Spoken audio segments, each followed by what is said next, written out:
मराठी राजभाषा जावपाक जाय, तिचो मान तिका मेळपाकूच जाय। गोंयांतल्या मराठी मोगींचो आवाज दिवचले घुमलो। पोर्तुगीजांचे जुलमी राजवटींतूय मराठी जतनाय घेतिल्ली। आमच्या जाणट्यांनी आयचे पिळगे कडेन ती दिली। आयज आमी ती राखतात, मराठी मोगींनी सांगलें। मराठी राजभास जावची म्हण मराठी मोगींनी गोंयांत परतून आंदोलन चालू केलां। ताचोच एक वांटो म्हण दिवचले पोरण्या बस स्टँडार मराठी मोगींनी धरणे आंदोलन केलें। पयलो मुख्यमंत्री भाऊसाहेब बांदोडकारान शाळांच्या रुपान मराठी तिगयली। आतां तें दायज फुडले पिळगेन तिगोवन दवरपाक जाय। गोंयांत मराठी तिगली जाल्यारच हांगाची संस्कृती तिगतली, स्वाभिमान तिगतलो अशें उलोवप्यांनी सांगलें।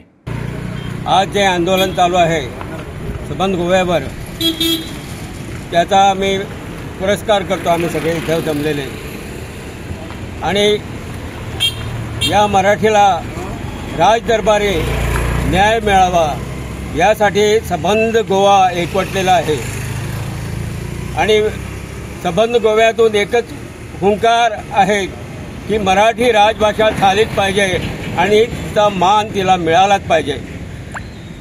आमच्या पूर्वजांनी त्यावेळी जुलमाची राजवट असताना, पोर्तुगीजाची राजवट असताना सुद्धा ही संस्कृती, मराठी संस्कृती टिकवून ठेवली, त्याचे जतन करून ठेवलं आणि आमच्या पिढीकडे ती सुपूर्द केली आणि आम्ही सुद्धा त्याचे संवर्धन केलं।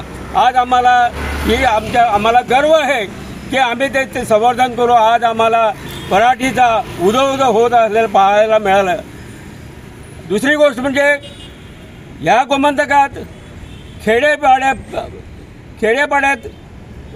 अगदी दुर्गम भागातून जिथं रस्ते नव्हते, पायवाटा बरोबर नव्हत्या, तिथं आपले पहिले मुख्यमंत्री दयानंद बांदोडकरजी यांनी खेडेपाड्यात मराठी शाळाची साखळी तयार केली। त्याचा आम्हाला सार्थ अभिमान आहे आणि मराठी टिकेल तरच इथली संस्कृती टिकेल, इथला स्वाभिमान टिकेल, इथली राष्ट्रभाषा टिकेल। हे सगळे राष्ट्र आमचे या मातृभाषेतून, प्रत्येकाच्या मातृभाषेतून जेव्हा संवर्धन होईल तेव्हाच हे राष्ट्र टिकेल।